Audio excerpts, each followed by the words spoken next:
베세다 들녘에 무려 10,000명 가까운 사람이 모여들었습니다. 그러나 모두 음식을 준비해올 겨를도 없었고 그리고 또한 그런 조건도 없었습니다. 날은 저물어 가는데 그 많은 사람들 다 굶주리고 있습니다. 이 가난한 예수 그리스도의 12명의 제자들과 함께하는 그들 가운데 돈이 있을 리가 없습니다. 제자들이 고민합니다. 자기들이 할 수 있는 방법은 하나도 없다고 생각했습니다. 돈도 없고 떡도 없었습니다. 아무것도 할 수 없는 상황, 그 가운데서 그들이 내린 결론이 무엇일까요?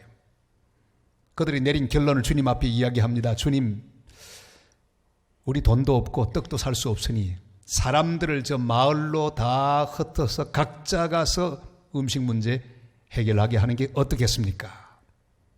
무슨 뜻입니까? 주님, 우리는 돈이 없습니다. 떡도 없습니다. 우리 재정 상태로는 아무것도 할 수 없습니다. 그런 보고였습니다. 그때나 지금이나 우리가 가장 손쉽게 할 수 있는 생각은 바로 이것입니다.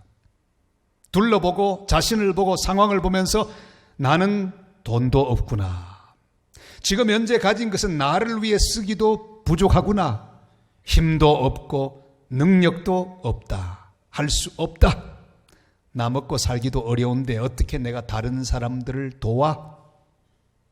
안 돼. 나는 할 수 없어.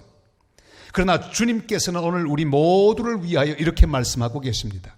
너희가 먹을 것을 주라. 우리 13절 말씀을 다 같이 읽으실까요? 예수께서 이르시되 너희가 먹을 것을 주라 하시니 여짜오되 우리에게 떡 5개와 물고기 2마리 밖에 없으니 이 모든 사람을 위하여 먹을 것을 사지 아니하고서는 할 수 없사옵나이다 하니. 아멘. 주님의 말씀은 우리의 생각과 전혀 다릅니다. 우리가 할 수 있다고 말씀하십니다. 연약한 우리를 통해서 일하시겠다고 말씀하십니다. 직접 하지 않고 우리를 통해서 일하겠다고 말씀하십니다. 주님은 사람들을 직접 먹이지 않고 연약한 제자들을 통하여 먹이시겠다고 말씀하고 계십니다.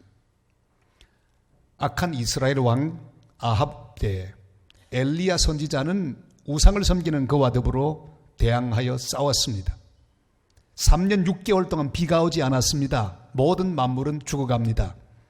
하나님은 엘리야를 보존하고 살리기 위하여 그를 한 지방으로 보냅니다. 어떤 집으로 보냅니다. 이왕 보내실 바에야 좀 부잣집으로 보내면 얼마나 좋았겠습니까? 그런데 바로 사렙다 과부의 집으로 보내셨습니다. 어떤 상황에 있는 과부입니까? 자기들 먹을 것도 없습니다. 이제 남아있는 건 가루 한 움큼, 기름 몇 방울밖에 없습니다. 그저 자기들이 마지막으로 그 음식을 해먹고 이제는 살 길이 전혀 없는, 희망 없는 과부 집이었습니다. 하나님은 엘리야를 그곳으로 보냈습니다. 이 사렙과 과부는 한 가지를 깨닫습니다. 내가 바로 이 상황 가운데 내가 하나님의 역사를 위하여 내가 이 엘리야를 먹여 살려야 할 사람이로구나. 그는 깨닫습니다. 마지막 남아있는 가루를 털어냅니다. 그리고 기름을 붓습니다. 엘리야를 위하여 대접합니다. 놀라운 기적이 벌어졌습니다. 가루는 끝나지 않습니다. 기름은 마르지 않습니다. 엘리야도 먹고 자기 식구들도 넉넉하게 먹는 기적의 음식이 되었습니다. 하나님은 우리를 통해 하나님 역사를 이루어 가십니다. 하나님은 내가 바로 그 사람이라고 하는 걸 깨닫는 순간에 우리를 통하여 놀라운 역사를 진행하십니다. 수완선이라고 하는 목사님이 전쟁 가운데 있는 한국에 잠깐 방문했습니다. 거리에 고아를 만났습니다. 보는 순간에 하나님 음성을 듣습니다. 너희가 먹을 것을 주라. 자기가 할 수 있는 게 하나도 없었습니다. 돈도 없었습니다. 그러나 한 거지 소년이 동냥하고 있는 깡통, 그 깡통을 얻었습니다. 미국으로 돌아왔습니다. 교회마다 다니며 설교합니다. 여러분, 이 깡통을 보세요. 한국의 고아들 우리가 먹여야 합니다. 이들을 우리가 살려야 합니다. 그 설교는 많은 사람을 감동시켰습니다. 이렇게 해서 탄생한 단체가 바로 컴패션입니다. 사명이 무엇입니까? 사명이란 것은 바로 내가 그 일을 할 사람이라고 하는 걸 깨닫는 것입니다. 조건이 있고 돈이 있는 것이 중요하지 않습니다. 바로 내가 빈들 같은 상황에서 일어나서 주님의 마음으로 손을 펼칠 사람이라고 하는 사실을 깨닫는 순간, 그것은 사명을 자각하는 가장 위대한 순간입니다. 에스더는 민족을 구원할 사람이 바로 자신인 걸 깨닫습니다. 그리고 아하수에로 왕 앞으로 나갑니다. 죽으면 죽으리라 하고 나가서 기어이 민족을 살려내었습니다. 다른 사람이 아니라 바로 나. 주님 말씀합니다. 너희가 먹을 것을 주라. 너희가 할 수 있다. 너희를 통해 내가 먹일 것이다. 너희가 먹을 것을 주라. 이 말씀 앞에 제자들의 응답은 신통하지 못합니다. 저는 이 대목을 읽으면서 참 가슴이 답답해 왔습니다. 아니, 이 한심한 제자들 이렇게밖에 못해? 그들은 자꾸만 자기들이 가진 것을 봅니다. 능력을 봅니다. 그리고 계산합니다. 그리고 대답하지요. 오병이어뿐입니다. 이것밖에 없습니다. 모든 사람을 위해서는 다른 곳에서 떡을 사와야 합니다. 돈도 없으니 우리가 할 수 있는 것 하나도 없습니다. 여러분, 이 빈들에 서 있는 제자들, 눈에 보이는 것은요, 안 되는 것밖에 없습니다. 생각하면 할수록 안 될 조건으로 충만해 있는 빈들입니다. 돈이 없습니다. 구할 떡이 없습니다. 아무것도 할 수 있는 그런 방법은 없습니다. 그들만 그렇습니까? 이 세상에 빈들 같은 상황에 살고 있는 우리 모두도 마찬가지입니다. 제자들이 그때 했던 말이 오늘날 우리가 하는 말과 거의 다를 바가 없습니다. 하나님, 오병이어뿐입니다. 간신히 그저 나 하나 먹고 살기도 부족합니다. 가진 것이 없습니다. 내 은행 잔고가 얼마 없습니다. 다른 사람 줄 게 어디 있습니까, 주님? 우선 나부터 살아야죠. 부족합니다. 못합니다. 불가능합니다. 오늘 우리는 얼마나 많이 그렇게 주님 앞에 말하고 있습니까? 모세가 하나님 부름을 받았습니다. 그러나 그는 핑계대지요. 주님, 이스라엘 민족을 구원하는 일을 제가요? 제가 뭘 하겠습니까? 전 못합니다. 게다가 말솜씨도 되게 없습니다. 전 안 됩니다. 주님, 보낼 만한 자를 보내소서. 저는 이 말씀을 확인하면서 기가 막혔습니다.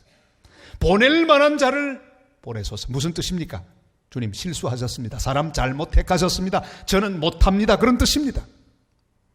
하나님께서 미디안에게 고통을 당하는 이스라엘 백성을 구원하기 위해 기드온을 부릅니다. 기드온 역시도 선뜻 대답하지 않습니다. 이렇게 항변합니다. 사사기 6장 14절로 15절 말씀 다 같이 읽습니다. 여호와께서 그를 향하여 이르시되 너는 가서 이 너의 힘으로 이스라엘을 미디안의 손에서 구원하라. 내가 너를 보낸 것이 아니냐 하시니라. 그러나 기드온이 그에게 대답하되 오 주여, 내가 무엇으로 이스라엘을 구원하리이까? 보소서, 나의 집은 므낫세 중에 극히 약하고 나는 내 아버지 집에서 가장 작은 자니이다 하니. 아멘. 사랑하는 여러분, 우리가 착각하는 것이 있습니다. 하나님이 쓰실 때 조건이 구비되고 모든 것을 다 갖춘 사람을 쓰신다고 하는 생각입니다. 그러나 이것은 우리의 착각입니다. 모든 것을 다 갖추고 완벽하게 준비된 사람을 쓰면 어떤 결과가 일어날까요? 하나님은 보이지 않습니다. 그 사람이 워낙 훌륭하니 그 사람이 그 일을 했구나. 하나님은 그렇게 손해보실 일을 절대로 하지 않으십니다. 그래서 하나님은 오병이어 같은 미미한 도구를 쓰십니다. 그래야 우리 하나님의 영광이 드러나기 때문입니다. 오병이어 뿐입니다. 이것은 우리의 말입니다. 그러나 주님 말씀하시지요. 그것이면 충분하다. 내게로 가져오라 그랬습니다. 여호와는 나의 목자시니 내게 부족함이 없으리로다. 하나님 우리를 부르셨습니다. 조건 때문에 부른 게 아닙니다. 우리가 가진 것 때문에 부른 것 아닙니다. 오병이어 같은 미미한 존재들일지라도 하나님 우리를 부르셔서 주님의 영광을 위한 도구로 사용하고 계십니다. 고린도전서 1장 26절 29절이 이렇게 우리에게 말씀하죠. 다 같이요. 형제들아 너희를 부르심을 보라. 육체를 따라 지혜로운 자가 많지 아니하며 능한 자가 많지 아니하며 문벌 좋은 자가 많지 아니하도다. 그러나 하나님께서 세상에 미련한 것들을 택하사 지혜 있는 자들을 부끄럽게 하려 하시고 세상의 약한 것들을 택하사 강한 것들을 부끄럽게 하려 하시며 하나님께서 세상의 천한 것들과 멸시받는 것들과 없는 것들을 택하사 있는 것들을 폐하려 하시나니 이는 아무 육체도 하나님 앞에서 자랑하지 못하게 하려 하심이라. 아멘. 주님께서 우리를 향해서 너희가 먹을 것을 주라 하실 때 오병이어뿐이라고 말씀하지 마시길 바랍니다. 주님 가진 게 신통치 않습니다. 제 재능이 별 볼 일이 없습니다. 인물이 신통치가 못합니다. 제 배경이 신통하지 못합니다. 오병이어뿐입니다. 주님 나 하나도 간신히 유지하기 어렵습니다. 다른 사람 생각할 여유가 없습니다. 그런 말씀을 하지 마시기를 바랍니다. 우리는 오늘 이렇게 대답해야 합니다. 주님, 연약한 몸이 여기 있습니다. 우둔한 머리가 여기 있습니다. 부족한 제가 여기 있습니다. 빈 주머니밖에 없는 제가 여기 있습니다. 주님께 드립니다. 주님 받아주시옵소서. 이렇게 응답하는 복된 하나님의 사람들이 다 되시기를 주님의 이름으로 축복합니다. 너희가 먹을 것을 주라. 이렇게 말씀하시던 주님은 제자들과 의논하지도 않습니다. 자, 그럼 우리 한번 시작해 볼까? 그런 말씀도 하지 않습니다. 바로 사람들을 먹이는 일을 시작하십니다. 50명씩 앉게 하셨습니다. 그리고 오병이어를 가져오게 하셨습니다. 손에 드시고 축사하셨습니다. 그리고 나누어 주라. 그렇게 말씀하셨습니다. 우리 16절 말씀을 다 같이 읽으실까요? 예수께서 떡 5개와 물고기 2마리를 가지사 하늘을 우러러 축사하시고 떼어 제자들에게 주어 무리에게 나누어 주게 하시니. 아멘. 주님은 우리를 통해 다른 사람을 먹이는 일을 하기를 원하십니다. 그런데 절대 우리의 동의를 구하지 않습니다. 왜요?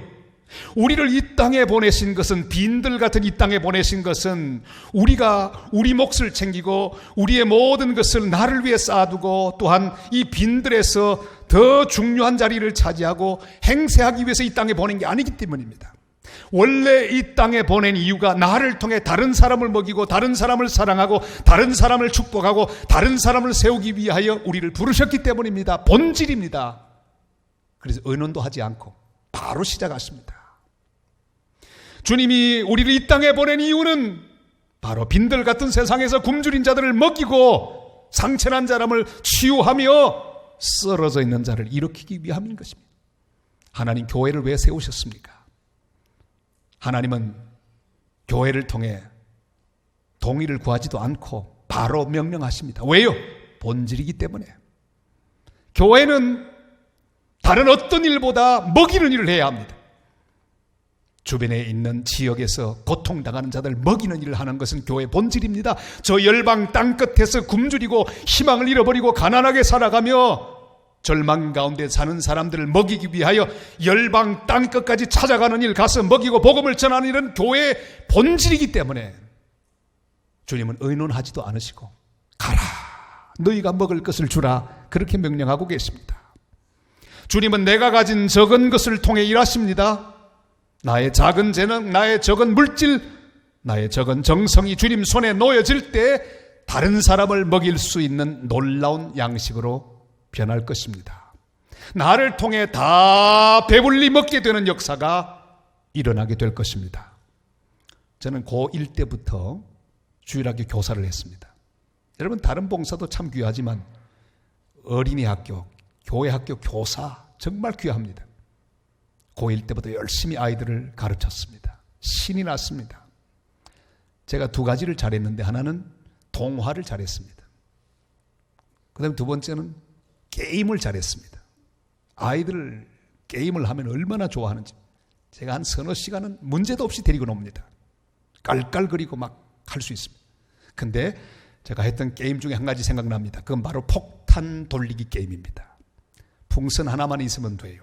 그러면서 이 풍선을 옆으로 돌리는데 노래를 불러야 합니다. 터진다 터진다 풍선 터진다 이러면서 칵 돌아가는데 마지막에 노래 딱 끝나는 순간에 풍선 들고 있는 자가 술래가 되고 벌칙을 받아야 합니다. 그러면 아이들은요, 이 풍선 바퀴가 무섭게 옆으로 돌려줍니다. 또 돌려주고 또 전달해 줍니다. 그러다가 마지막에 딱 끝나는 순간에 한 친구가 굼떠서 그만 그걸 가지고 있다가 술래가 되면 좋으라고 박수를 칩니다. 사랑 여러분, 우리의 인생이 똑 이와 마찬가지입니다. 하나님이 주신 것은 모두 다른 사람들에게 넘겨주기 위한 것이고 그 사람들을 위해 사용하기 위한 것입니다. 그리고 빈손으로 주님 앞에 가는 것, 이것이 우리의 성공입니다. 누가 한심한 사람입니까? 미처 넘겨주기 전에 들고 있다가 그냥 가는 거예요. 하나님 앞에 서면 부끄럽습니다. 저는 목회를 계속하면서 정말 답답한 순간들이 있었습니다. 그것은 마치 다 정리하지 못하고 돌아가신 분들, 시체를 앞에 두고 갈등 가운데 있는 그런 사람들을 보기도 했습니다. 형제들이 막 멱살지고 싸우는 그런 모습도 보기도 했습니다. 얼마나 답답합니까? 폭탄 터집니다. 주님이 내게 주신 모든 시간, 내게 주신 모든 가능성, 주님 앞에 서기까지 넘겨줘야 합니다. 섬기는데 사용해야 합니다. 저 열방 땅끝에 복음을 전하는데 사용할 수 있기를 바랍니다. 그리고 주님 앞에 설 때는 다 빈손으로 할렐루야, 기쁨으로 주님을 맞이하고 영광을 돌리는 하나님의 사람들이 되시기를 바랍니다. 감리교의 창시자인 요한 웨슬레, 그는 1년 동안, 이 일생 동안에 수만 번의 설교를 했습니다. 그 가운데 가장 유명한 설교는 역시 물질에 관한 설교였습니다. 그는 이렇게 설교합니다. 첫 번째 대지, 여러분 돈을 많이 버십시오. 다 아멘, 늘 터져 나왔습니다. 두 번째 대지, 여러분 돈을 많이 저축하십시오. 그럼 또 아멘, 얼마나 좋아요. 저축 많이 하라니까. 드디어 세 번째 대지가 나옵니다. 그러나 여러분 그 모은 돈을 다 다른 사람에게 주십시오. 아무도 아멘이 나오지 않았습니다. 여러분, 설교만 한 게 아닙니다. 요한 웨슬리 일생 동안 180억을 기부했습니다. 이웃을 위하여, 주님을 위하여 기부했습니다. 어느 날 그는 깨달았습니다. 적은 것이지만 내가 주님을 위해 드려야 되겠다는 생각을 하고 계산해 보았습니다. 1년에 그가 꼭 필요한, 자식을 키우고 살아가는데 꼭 필요한 것이 1,600만 원이었습니다. 요즘 돈으로 계산하면.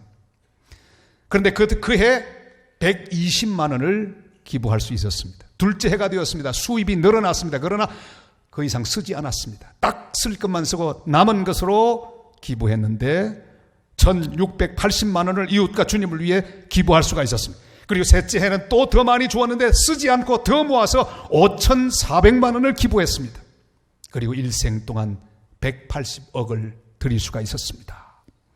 사랑하는 여러분, 제자들이 빈들에서 한 일이 무엇입니까? 적은 것이지만 주님 손에 올려드렸습니다.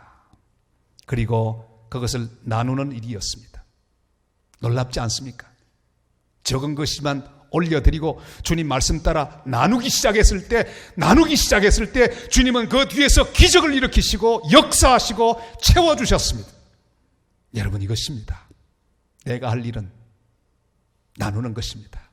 적지만은 주님께 드리고 나누라고 하는 것을 나누는 것입니다. 그러면 주님께서 놀라운 기적과 역사를 우리를 통해 이루어 가실 것입니다. 부산에 제가 참 좋아하는 목사님 한 분이 계십니다. 이 목사님은 담임 목사님 아니고 선교단체에서 일하는 목사님이십니다. 선교단체 목사님들은 고정적인 수입이 없습니다. 거의 선교 헌금으로 사니까 굉장히 힘들죠. 그런데 이 목사님 보면 항상 싱글벙글입니다. 좋은 대학을 나오셨는데도, 돈 잘 벌 수 있는 가능성이 있는데도 그는 계속해서 그 일을 하고 있습니다. 그런데 자식이 얼마나 많은지, 모두 5명이에요. 그런데 세상에 저는 만나면 걱정이 돼요. 아이고, 이 5명 어떻게 키우시나. 근데 잘도 크더라고요. 좋은 대학에도 들어갔고요. 근데 이 목사님 마음속에는 꿈이 하나 있었습니다. 저 선교하다가 돌아온 선교사님들을 어떻게 하면 좀 잘 모시고 여생을 편하게 살 수 있게 할까. 꿈이 있었습니다. 그러나 꿈은 꿈일 뿐 자기도 먹기에 부족한 그런 삶을 살고 있는 목사님이 뭘 하겠습니까? 그러나 기도하고 준비하고 있었습니다. 근데 주님께서 일하셨습니다. 장모님께서 돌아가시면서 집을, 2층짜리 집을 다 넘기고 가셨습니다. 이게 웬일입니까? 그는 반을 쪼개서 2층을 바로 안식관으로 만들었습니다. 선교사님들이 살게 했습니다. 그리고 기도하고 있는데 이번엔 누나가 또 헌금을 냈습니다. 누나의 헌금에다가 또 은행 대출을 받아서 또 집을 한 채 마련합니다. 최근엔 또 집을 또 한 채 마련했습니다. 그리고 주님께 드렸습니다. 여러분, 자기도 먹을 게 별로 없는 목사님이 3칸이나 준비하여 선교사들을 돕고 나누고 있습니다. 얼마나 놀라운 일입니까? 저도 총회 세계 선교부장을 할 때 어느 선교사님들이 많이 모인 자리에 설교를 하게 되었습니다. 한참 설교하는데 제 마음에 감동이 왔습니다. 야, 목사 이 말을 해라. 바로 이 말이었습니다. 여러분, 저는 왜 그 말을 했는지 몰라요. 가슴이 뜨거워서 안 하면 안 될 것 같아서 말했습니다. 여러분, 얼마나 수고 많으십니까? 이제 사역을 다 마치고 집으로 돌아와도, 한국에 돌아와도 사실 집도 없는데 제가 주님의 도움 가운데 50가정은 책임지는 그런 일을 하기를 원합니다. 여러분, 저를 위해서 기도해 주세요. 그랬더니 아멘 하고 아멘 나왔어요. 말해버리고 왔습니다. 여러분, 책임지세요. 난 모르겠어요. 그러나 채워주실 줄로 믿습니다. 꿈을 가지십시다. 주님은 주님의 방법으로 주님의 일을 이루어 가실 것입니다. 제가 퀴즈를 하나 내겠습니다. 이 사진이 무슨 사진인지 알아맞히는 퀴즈입니다. 이게 뭘까요? 맞춰보세요, 빨리. 소금? 밀가루? 아닙니다. 드디어 내일 모레부터 시작할 미얀마 부흥회 모여오는 2,000명을 먹일 쌀입니다. 저걸 4박 5일 동안 먹을 겁니다. 기도하고 하나님 앞에 헌신하는 성도들의 헌금으로 저 쌀을 이제 싸두었습니다. 거기 가면 반찬 별로 없고 주로 저 쌀 가지고 많이 먹을 거예요. 얼마나 놀라운 일입니까? 2,000명들이 모여올 수 있도록 그들에게 차비를 줍니다. 그들을 불러서 그들을 먹이고 또한 거기서 자게 합니다. 이 양식을 먹을 2,000명의 미얀마 영혼들이 하늘의 양식도 먹고 하늘의 은혜를 받을 생각을 하니 밥을 먹지 않아도 배가 부릅니다.